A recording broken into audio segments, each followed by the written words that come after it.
Hello, welcome to the Liberated Multitasker. Let's cook supper. Today we're going to cook chicken and veggies. So I have 2 pounds of chicken breast. The recipe only calls for 1 pound. I'll link the recipe below, but it is just a guide. So I'm going to pull these out and go ahead and cut them with my scissors. I didn't have any chicken tenders, and this recipe wants you to cube the chicken up. So I'm just going to cut it with my kitchen scissors. It won't take long. This recipe is a keto recipe. Mine's going to be more of a low carb. I am substituting a couple of the vegetables. I've been cooking quite a few dishes with broccoli, and so this recipe calls for broccoli, but I'm not going to use it today. This is more of a meal that I call diabetic friendly. I'm not a diabetic, but I can have problems with my blood sugar every now and then. I'm probably considered pre-diabetic. So I've decided to try to start eating a little healthier. We'll see how that goes. I went to the square this weekend and they had music and wings, and I ended up eating for the first time some fried Oreos, which were delicious, but did not do my blood sugar any favors. So I'm trying to get back on track just a little bit. So I'm just going to cube this chicken up, and then we'll get ready to season it and cook it in this pan. Now we're going to add our seasonings. I'm going to add a half a teaspoon of each. So there's salt. We have black pepper, rosemary,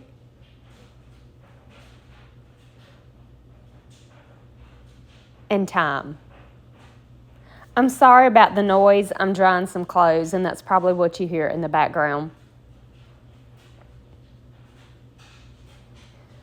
I'm going to get some onion powder.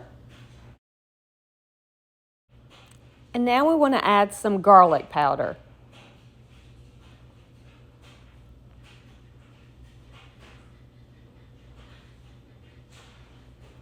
We're also going to add some chili powder. And one thing I forgot to add now that I add later is some paprika. And I'm just going to stir all that up. And I'm going to use about half of it to season the chicken. But before I do that, I'm going to add some olive oil to the pan. And I'm also going to add some salt and pepper. No matter what my recipe says on the seasonings, I still salt and pepper the meat before I add the seasonings they recommend. Anytime I don't, I find that the dish is a little bland. So now I'm going to use half of the seasoning mixture that the recipe called for. And we're just going to let this chicken cook in this skillet until it's done. Now it's time to prepare our vegetables. I have 1 zucchini and 2 squash. I'm just going to cut the ends off, slice them down the middle, and before I begin to slice them up, I'm going to go ahead and give the chicken a good toss. We want to make sure it gets good and done, and we'll make sure all the pink pieces get to the bottom of the skillet. Now we're just going to go ahead and slice these up, and then I'll move them to the back so we can move on to our next vegetables that need to be prepared. Now this recipe did not call for sweet potatoes. Sweet potato is a complex carb. It does not raise your sugar high quickly, and I had some in the pantry, so I decided to go ahead and peel them and dice them up to add to this dish. This is the great thing about these kind of recipes. You really can adjust it to your preferences or even just what you have on hand. Just giving the chicken another stir. Now I'm remembering I'm supposed to add smoked paprika. So I've done that. I'm pulling out some frozen peppers from my last year's garden. And before I dice those, I'm going to remove the chicken from the skillet. Now this is a one-pot meal, but I do need a bowl to put the chicken in while I'm cooking the vegetables.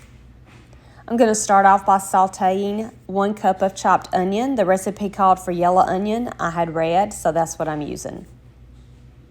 I'm going to go ahead and dice these bell peppers. Actually, these aren't bell peppers. These are Marconi peppers.